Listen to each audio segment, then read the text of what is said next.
Hello, everyone. Thank you for coming to my speech, my last speech of my time at Kendall and everything. So the topic I'm talking about is the legalization of marijuana.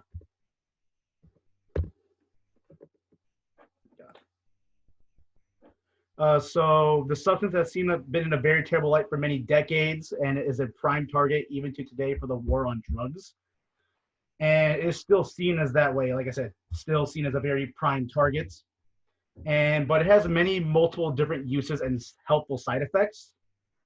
And I believe the pros and cons weigh each other very differently, but that legalization would be good for the states. So, like I said, I believe that even though with the bad reputation it's received, marijuana for the overall pros it can do for a state and overall for the country is enough for it to be legalized all over the country.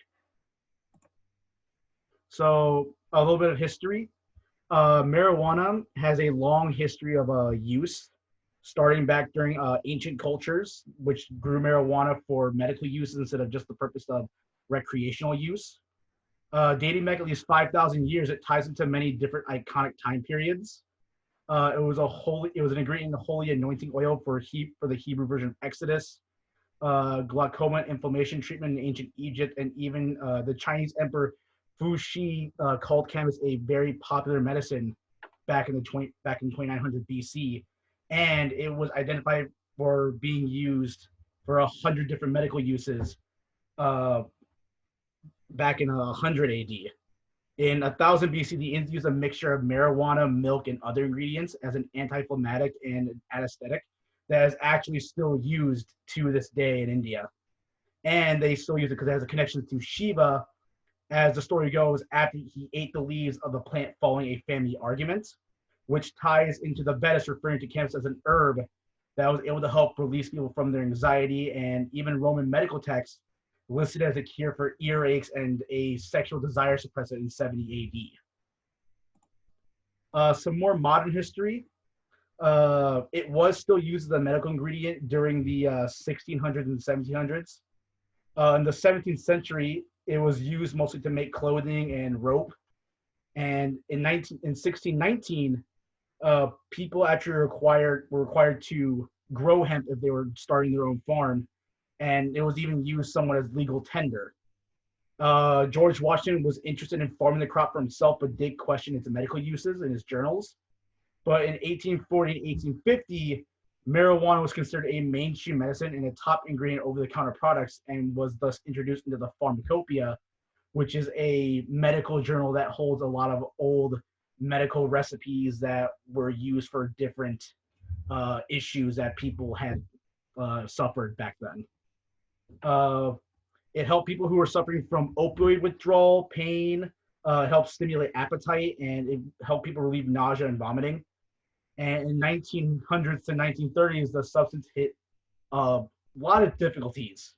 Mexican immigrants began introducing the recreational use of the drug, and after many decades of it being used for medical purposes, they just took all that and they were taking it from doctors and everything, giving out to the people, and it became known as the Mexican Menace by the anti-drug activists. And during this time, the laws prohibiting marijuana began to be passed with little to no resistance from both the public and political spectrums. There was also a 1936 movie called Reefer Madness, which depicted marijuana leading users to violence, rape, suicide, and psychosis, thus showing that it was even more of a menace than it was before. And it was still used for specific industries, but the 1937 Marijuana Tax Act stated that only those who could pay the very heavy excise tax could use marijuana for their products and in those specific ways because of the act. Doctors even removed it from the pharmacopoeia and discredited it from having any sort of medical use back in 1942. And leading into the New York Academy of Medicine in 1944, this caused them to publish a report saying that marijuana was only a mild intoxicant, even, like I said, because of that discredit of the multiple medical uses.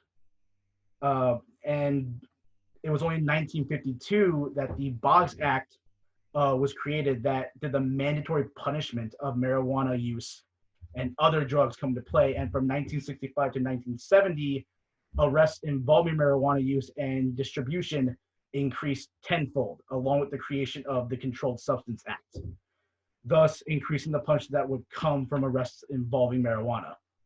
And from this point on, over the next couple of decades, we see the rise of the Just Say No campaign, the DARE program, which a lot of us went through back in high school and middle school, and also the beginning of Reagan's 1986 Anti-Drug Abuse Act, making marijuana penalties equal to the possession of cocaine, a more serious drug at that time. This would then lead to marijuana being a prime target for the 1989 new war on drugs, and the anti-drug campaigns that are still shown in a lot of media outlets today, with the Just Say No campaign, the DARE program, that it's still very prevalent. People still fear this as a very major drug problem. The effects of marijuana can come in many different varieties.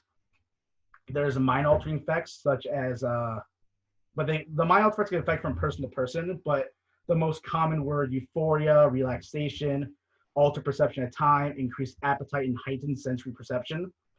But for those who were taking more of the drug, would suffer much more severe side effects like fear, distrust, panic, anxiety, and different psychotic symptoms. However, with past medical knowledge, we know that marijuana was also to help with menstrual cramps, convulsions, rheumatism, gout, and joint pain, muscle spasms, and insomnia and other sleep troubles. And when it comes to brain health, marijuana does affect parts of the brain responsible for memory and emotions, coordination, and reaction time. But these side effects are usually in the short term. And the more harmful side effects are only those who take a large amount of the drug and have been more avid smokers from their youth. And like I said, it does come with its own pros and cons for its legalization. The pros are one of the pros is a boost in revenue. In 2018, Colorado's legal pot sales topped 1.2 billion, with the states pulling in 270 million in taxes, which that's a lot of money that can be put back into the economy.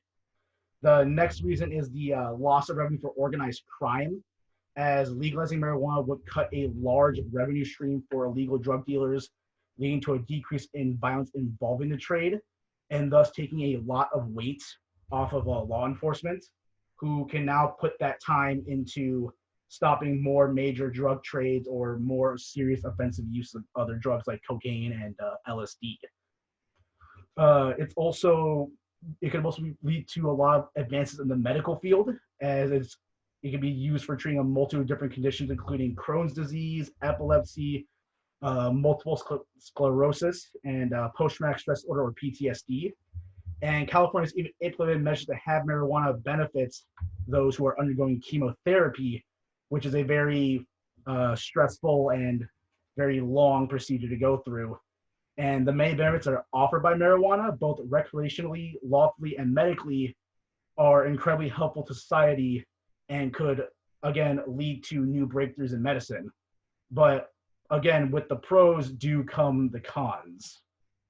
And some of those cons are it can become a gateway drug for others to get into more serious drugs, like I said, LSD, cocaine, but even with more dire side effects to them starting off with marijuana and going to more serious drugs. There's also the concern of the drugs falling into the hands of children, which can be very bad, which can lead to, like I said, the more serious side effects of fear, panic, distrust, and it can greatly damage their bodies and mind.